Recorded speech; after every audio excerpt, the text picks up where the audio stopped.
बाप जी तो बहुत ऊंची अवस्था थी ब्रह्म ज्ञानी। अब मेरे जैसे नालायक को उन्होंने सीधा कर दिया, तो अब क्या बाप जी के नहीं, बारे ऐसे में आप में बताओ। कौन से अवगुण थे?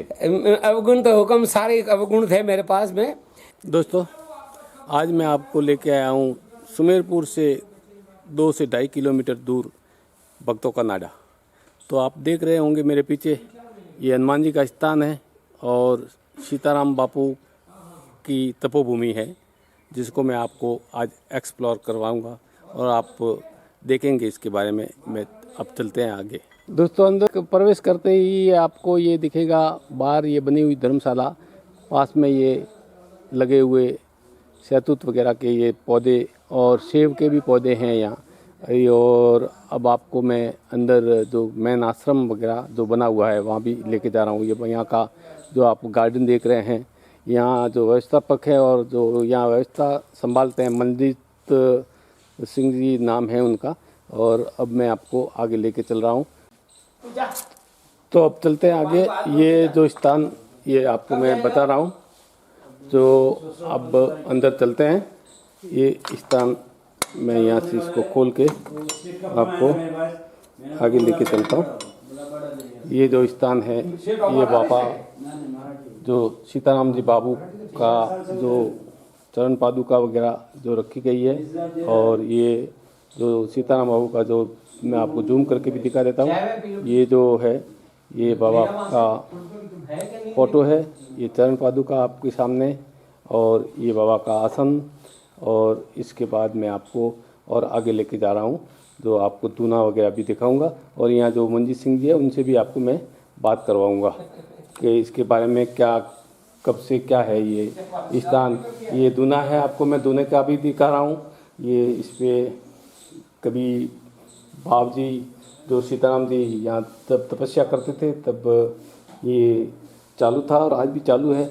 और इसके बाद में मैं आपको और आगे लेके जा रहा हूँ। तो ये अंदर जो है यहाँ का भी पूजा का स्थान है, और ये जो है आप देख सकते हैं। और इसके बाद में मैं आपको और आगे लेके जा रहा हूँ। ये हनुमान जी का स्थान है, और यहाँ जो है जो दानदाता वगैरह जो हुए हैं, जिन्होंने ये ज़मीन दी और जिनके बारे में ये पूरा जो है आपको मैं ये बता देता हूँ। ये जो है आप 2 मिनट पॉज करके इसको पढ़ सकते हैं, और पूरा इंस्ट्रक्शन इसमें लिखा हुआ है। इसके बाद में हम ये रसोड़ा है पास में, और यहाँ रसोई वगैरह होती है। अब मैं आपको बाबा की समाधि और समाधि के बाद में मैं आपको थोड़ा गार्डन में वो घुमा दूंगा, मंदिर भी आपको दर्शन करवा रहा हूँ। और यहाँ पास में छोटा सा एक नाडी है, उस नाडी तालाब नुमा नाडी का भी आपको अवलोकन करवा दूंगा।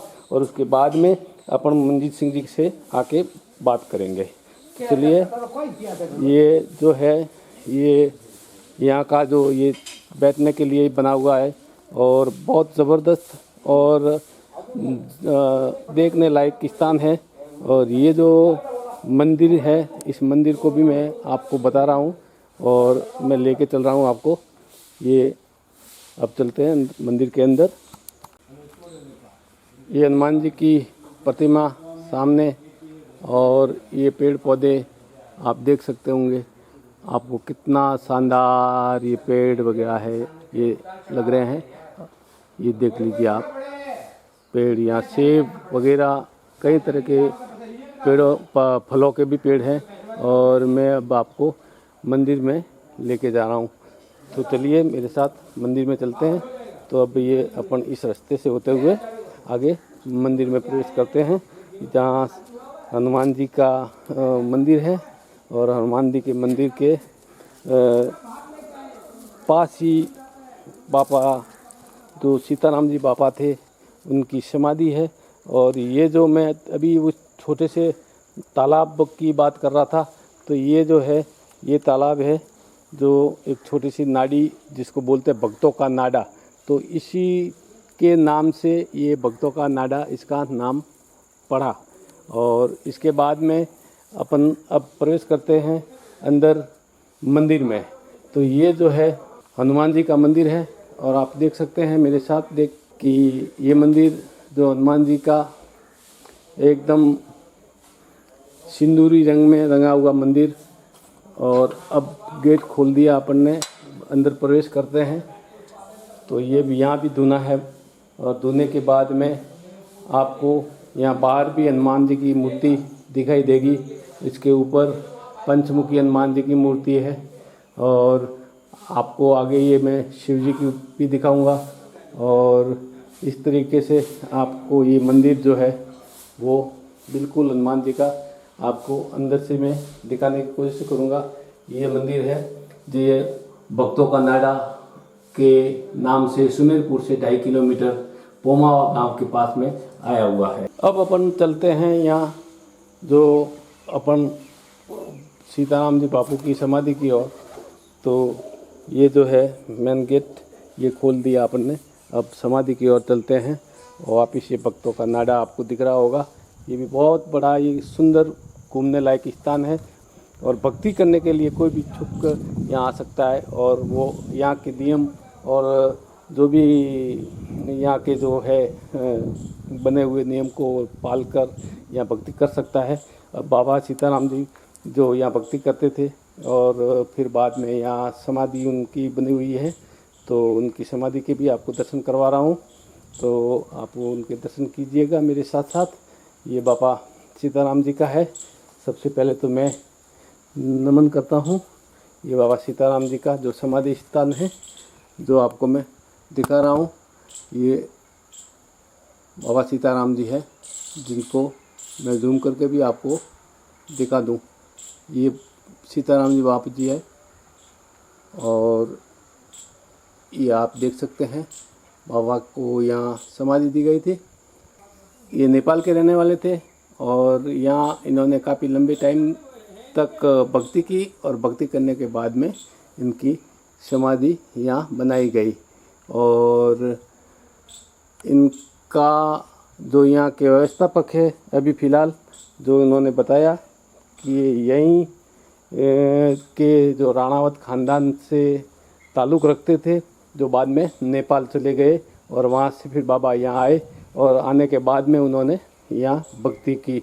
तो अब चलते हैं, ये झूले वगैरह आपको दिखाता हुआ मैं आपको लेके चलता हूँ मंजीत सिंह जी के पास, और उनसे जानेंगे इस मंदिर की जो मंदिर का जो इतिहास है। और मंदिर ये झूले आपको मैं दिखा देता हूँ। और पीछे थोड़ा धूप होने की वजह से फ़ोटो वीडियो सही नहीं आ रहा होगा, लेकिन फिर भी आपको मैं ये दिखाने की पूरी कोशिश करूँगा। और ये पेड़ पौधे जो भी है आप देख लीजिएगा। और ये यहाँ पानी की व्यवस्था वगैरह जो किस तरीके की है, ये जो मंदिर है, तो ये मंदिर का भी आपको मैं अवलोकन पीछे से भी करवा लेता हूँ। और ये क्या मालूम कौन से पेड़ पौधे हैं जिसका मैं तो नाम नहीं जानता, लेकिन शायद आप जानते हो तो कमेंट करके मुझे अवश्य बताएं। और ये पानी की व्यवस्था देखने के बाद में अपन चलते हैं सीधे मंजीत सिंह जी के पास। तो ये मंजीत सिंह जी है। और जय सिया राम। जय सिया राम। थोड़ा इधर आ जाइएगा, क्योंकि इधर थोड़ी सूर्य की धूप की वजह से थोड़ा ये बाबा जी का जो ये समाधि स्थान है, और उनके सामने ही ये मंजीत सिंह जी खड़े हैं, और इनसे जानते हैं इस जगह के बारे में। ये तो काफ़ी टाइम से यहाँ सेवा करते हैं, अपना समय देते हैं, और इनसे ही जानते हैं, इनसे पूछते हैं कि भाई यहाँ का इतिहास, यहाँ के बारे में जो भी आपको जानकारी उपलब्ध हो तो कृपया बतावें। भाई देखो, मैं तो यहाँ पे 31वां साल चल रहा है मेरे को। 12 साल बाबूजी के साथ रहा, और बाबूजी को गए हुए अभी 19वां साल चल रहा है समाये हुए। उसके बाद में मुकनबा ने, पेंटर ने, और देवजी सुथार ने, और सब ने मिल के ये समाधि तैयार की। जो ये नाम लिखा हुआ गांची कपूर जी, हरता जी, इन्होंने ये बनाए, जाली बनाई। वो गेट भी उन्होंने बनाया, बाहर की ज़मीन भी दी। तो उन्होंने किया, आता हूँ थोड़ा बहुत काम कर लेता हूँ। ये ज़मीन जो है वो ठाकुर साहब ने दी हुई है, धीर सिंह जी ने, जो ये है यहाँ पे पोमावा वाले। और काफ़ी ज़्यादा थी, बाद में कुछ इधर उधर हो गई ज़मीन। बाकी क्या है, ये बहुत पुरानी जगह है। मैंने सुना है कि एक बार जो ये जाकोड़ा में वैष्णव लोग रहते हैं, तो वो यहाँ आए, ये क्या कहते हैं इसको, ये उनको कोई वहाँ पर उनकी कोई प्रॉब्लम होगी, तो उनको शायद उस रास्ते से निकाल दिया, ऐसा मैंने सुना है। वो उस एरिया से निकाल दिया, कोलीवाड़ा से। ये बात है, मतलब उस समय शायद देश आज़ाद नहीं हुआ होगा। और मैं एक बात क्लियर कर दूं कि मेरे को नहीं मालूम ये जो मैं कह रहा हूँ ये सब कितना सच है, जो सुना है मैंने, मैं इसमें दिमाग लगाता ही नहीं हूँ। तो वो लोग यहाँ आके रुके और एक वो साथ में घर से जब निकले तो उनके कुलदेव की वो लिए थे प्रतिमा, जो हनुमान जी के मंदिर के पास में हुआ, उस साइड में रखी हुई है घूटे के पास में। और फिर वो कहते हैं कि वो प्रतिमा यहाँ से उठी नहीं, तो फिर ठाकुर साहब ने जगह देकर वो यहीं स्थापित कर दिया और उसके बाद में ये सारा का सारा विकास हुआ। पहले बाढ़ थी, अभी दो पिछले कोरोना, सबसे जो पहले कोरोना शुरू हुआ जब ये बनाए पैसे पूसे लगा के, गाँव वालों का काफ़ी सहयोग है और भगवान की दया चल रहा है, जितना होता है सहयोग करता हूँ। कुछ भगवान का भी यहाँ पे मेरा कोई प्रारब्ध लिखा हुआ जो मैं चल रहा हूँ, बाकी तो क्या है। बाबू जी जो सीताराम जी है उनके बारे में क्या बताऊंगा? बाप जी तो बहुत ऊंची अवस्था थी, ब्रह्म ज्ञानी। अब मेरे जैसे नालायक को उन्होंने सीधा कर दिया, तो अब क्या बाप जी के बारे में आप में कौन से अवगुण थे? अवगुण तो हुक्म सारे अवगुण थे मेरे पास में। मेरे एक पहले गुरु हैं धर्माराम जी माली साहब, भगत जी के नाम से प्रख्यात है। जब मैं उनसे आज से 38 साल पहले मिला हूँ, शादी के 3-4 दिन पहले बाद में मैं उनको जाके मिला हूँ। नौरते थे, ये पता नहीं कौन सा थान था, बस इतने टाइम हुआ होगा।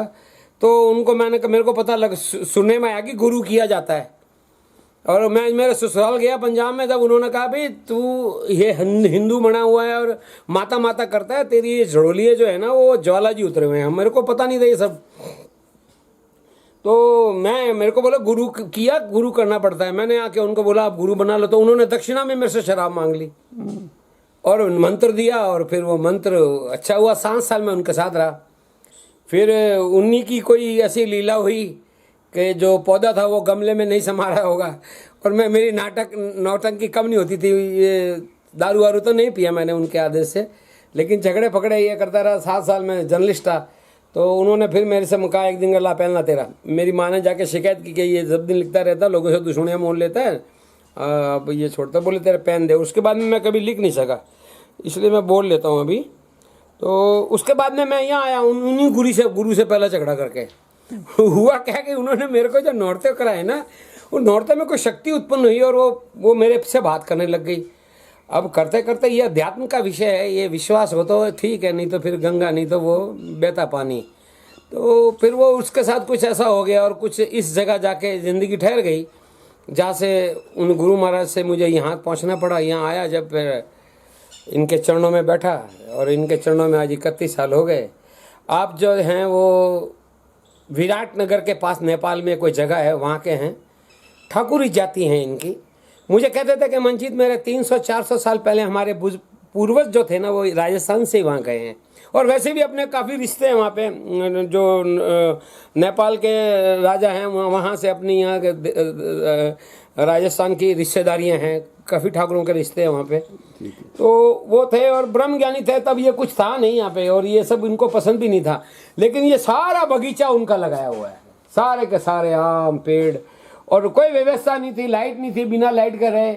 मेरे एक मिलने वाले हैं हर्षा, अभी तो वो लोनावाला में बहुत बड़े आदमी पैसे वाले हैं, तब भी वो पैसे वाले थे। तो उन्होंने पूछा कि मंजीत भाई बाबू जी को पूछो हम लाइट लिया यहाँ पे। बाबू जी ने कहा नहीं रहने दे, लाइट फट कोई नहीं करनी, इसी बिना मतलब भीड़ नहीं करनी। उसके बाद में धीरे धीरे पैसा आता गया और ये लगाता गया, और ये भगवान ने कब बना दिया मुझे पता ही नहीं चला। जवानी में आया था, बुढ़ापा पहुंच गया मेरे को। और बस इनकी कृपा है, सब गुरु महाराज की भी कृपा है, हनुमान जी की भी कृपा है, और चल रहे हैं और चला रहे हैं। बस सुबह शाम इनका हम स्नान कराते हैं गुरु जी को, धन्यवाद। और उसके बाद में बस अब क्या इसके बारे बोले। जय श्री राम।